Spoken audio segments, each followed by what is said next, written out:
just said, hey, how are you? And welcome to my channel.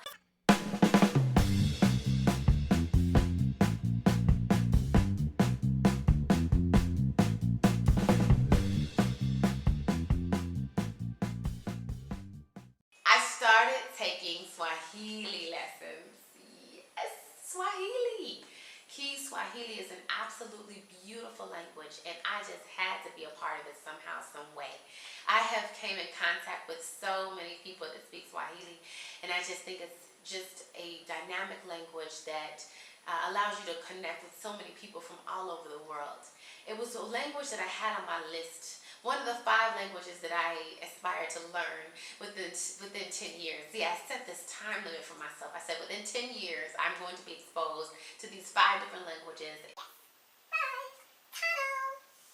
Tano is number 5 in Swahili. I'm going to give you like a mini Swahili lesson, so just be prepared. When I moved to Uganda, for example, they speak Luganda here as their official language. However, there are a lot of people here that speak Swahili. Actually, Swahili is widely spoken amongst the East African countries here in Africa, specifically Tanzania, Kenya, Uganda, Rwanda, the Congo, but there's several other places, even parts of Somalia. There's other places though that speak Swahili,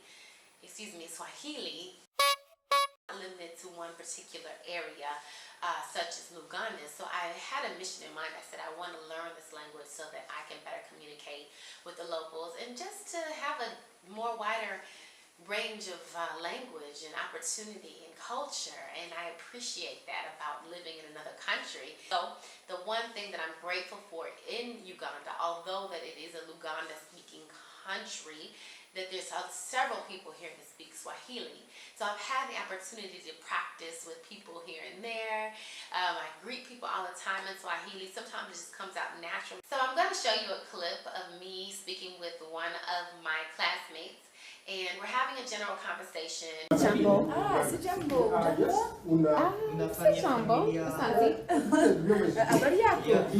Shwari. Habari yako? Safi, safi. In this clip, we said, hey, how are you? I'm fine. How are you? And we just did a basic greeting.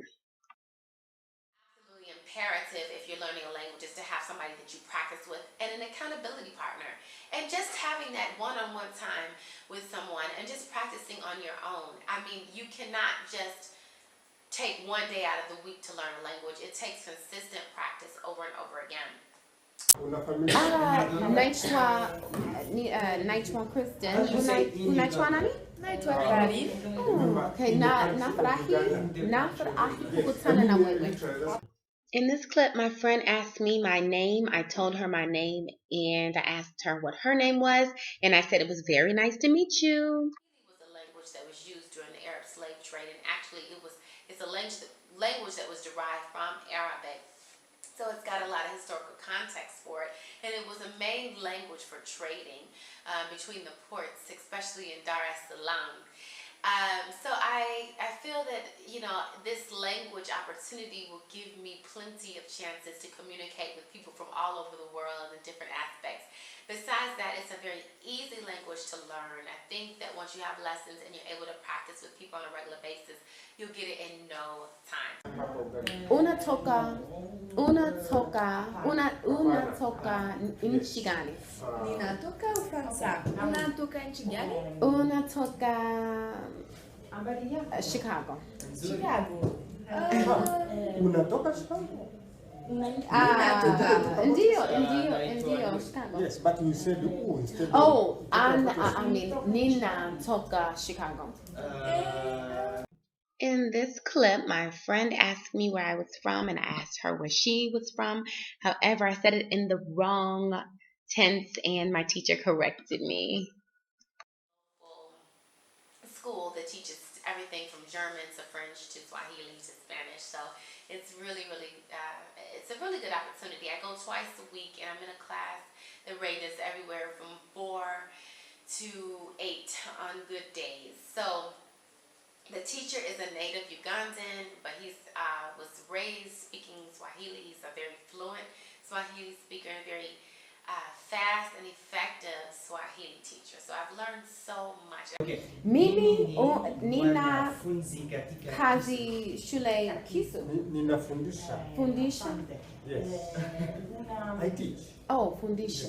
Okay, so nina fundisha shule kisu. Shule ya. Shule ya kisu. Shule ya kisu.